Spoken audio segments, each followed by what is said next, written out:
Today we're at Piute Mountain School, home of the Wranglers, and we're here to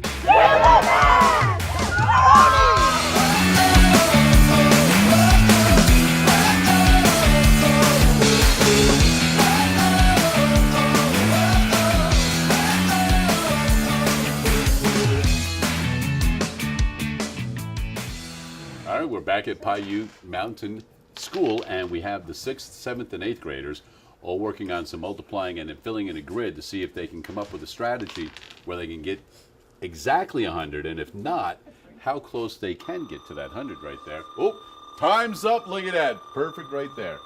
All right, you know what? Let's go around. Keep on working, though, even though the bell went off. You can keep working until I come to you. All right? So let's take a look and see what... So you guys started off with a 6x6 to 36.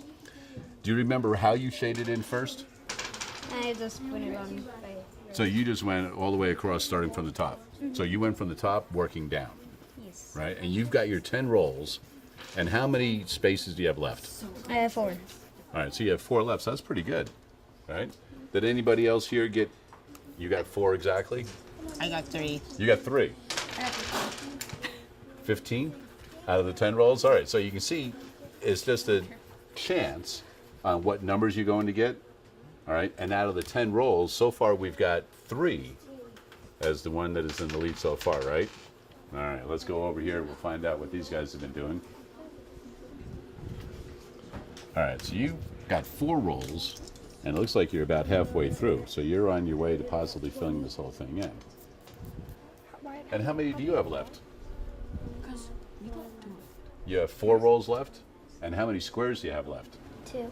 So if you need 2 squares, but you've got 4 rolls, do you think you can get a 2 exactly?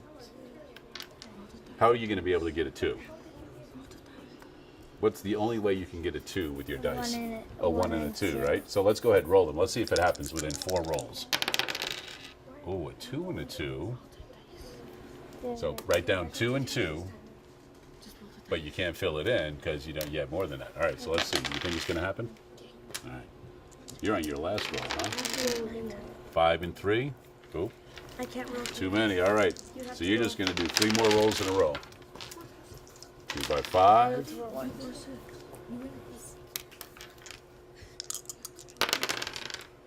4 by 3. Coming down to the last roll. Let's see if she can do it. A 1 and a 2, a 1 and a 2, a 1 and a 2. Oh, check that out. On the final roll, she got a 1 and a 2, exactly what she needed to fill it in. Got exactly 100. Nicely done on that final roll, a 1 and a 2. You've got a couple of rolls left. All right, 2 rolls left and 2 rolls. All right, let's go, girls. See if you can get it all filled in. 1 and a 6, that'll help out. Another 6 with a 2 and a 3. Oh, you need the same thing. You need 2.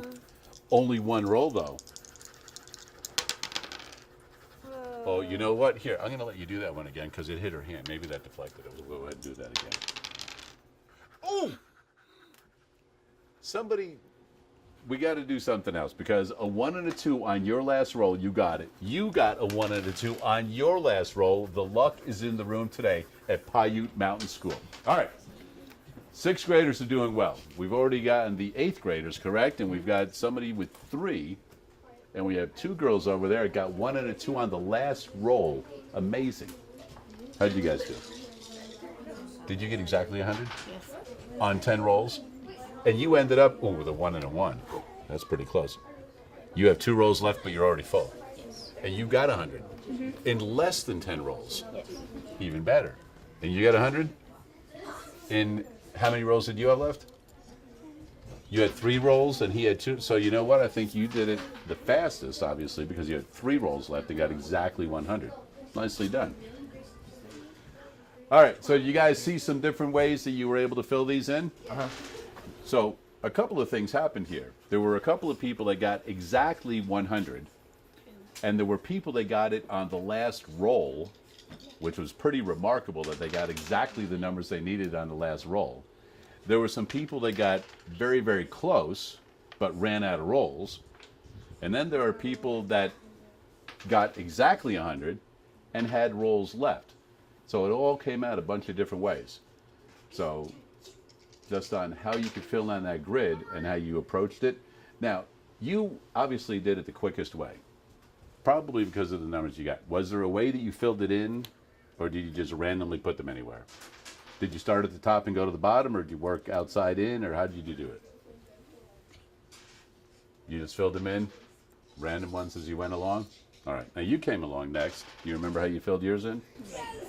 You just went a zigzag all the way from top to bottom? However, so instead of doing a rectangle, you just went by ones?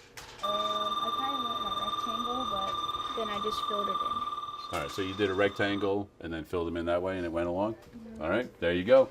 First activity right there, nicely done by the 6th, 7th, and 8th graders at Piute Mountain School.